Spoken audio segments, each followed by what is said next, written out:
How to mute someone on WhatsApp. Hey guys, welcome back to our YouTube channel. Let's get started. First thing first, in order to do so, launch your WhatsApp application, get logged into your specific WhatsApp account number, and tap onto this chats button. You will see a page like this. Now, in order to mute someone, you have to long tap onto the chat.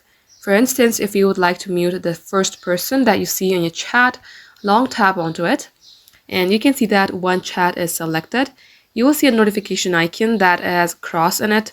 Then tap onto it. It says mute notifications. You have to tap on 8 hours, 1 week, or always. Tap onto always or whatever you would like to choose. Tap on OK. And just like so guys, you will also see a mute button just beside the chat. This is how you can do it. Thank you all for watching. We will get you up in our next upload.